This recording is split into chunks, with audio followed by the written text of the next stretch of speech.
Hi, I'm Diane Stewart, and today's reading is from Numbers chapter 23.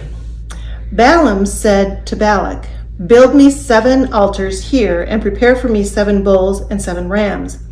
Balak did as Balaam had said, and then Balak and Balaam offered a bull and a ram on each altar. Balaam said to Balak, "Stay by your entirely burned offering.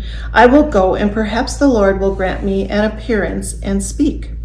Whatever he shows me, I will tell you." Then he went off to a high outlook. God granted Balaam an appearance. Balaam said to him, "I have arranged 7 altars, and I have sacrificed a bull and a ram on each altar."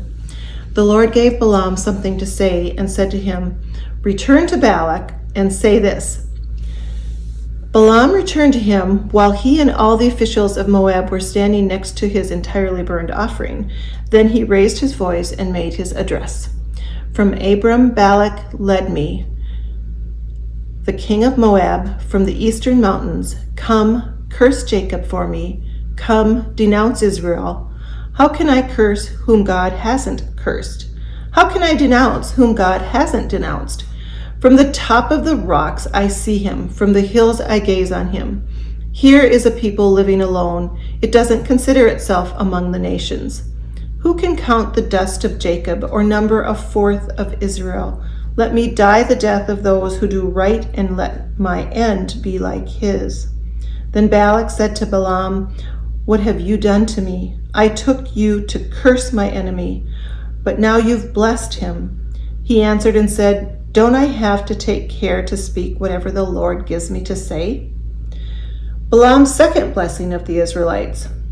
Then Balak said to Balaam, "Come with me, please, to another place where you'll see them.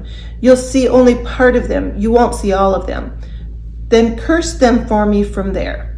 He took him to the field of Zophim, to the top of Pisgah. He built 7 altars and offered a bull and a ram on each altar. Then Balaam said to Balak, "Stand here by your entirely burned offering while I seek an appearance over there." The Lord granted Balaam an appearance and gave him a message. He said, "Return to Balak and say this." Balaam approached Balak, who was standing by his entirely burned offering with the officials of Moab. Balak said to him, "What did the Lord say?" Then Balaam raised his voice and made his address. "Arise, Balak, and listen. Hear me out, Zippor's son. God isn't a man that he would lie, or a human being that he would change his mind. Has he ever spoken and not done it, or promised and not fulfilled it? I received a blessing and he blessed. I can't take it back. He hasn't envisioned misfortune for Jacob, nor has he seen trouble for Israel. The Lord his God is with him, proclaimed as his king. God who brought them out of Egypt is like a magnificent wild bull for him. There is no omen against Jacob, no divination against Israel. Instantly it is told to Jacob and to Israel what God performs. A people now rises like a lioness, like a lion it stands up. It doesn't lie down until it eats the prey and drinks the blood of the slain." Then Balak said to Balaam, "Don't curse them or bless them." But Balaam answered and said to Balak, "Didn't I say to you, I'll do whatever the Lord tells me to?" Now Balaam's third blessing of the Israelites. Balak said to Balaam, "Please come and I'll take you to another place.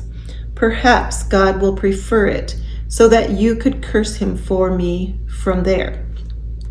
So Balak took Balaam to the top of Peor, which overlooks Jeshimon. Balaam said to Balak, "Build me 7 altars here and prepare for me 7 bulls and 7 rams." Balak did just as Balaam said. He offered a bull and a ram on each altar.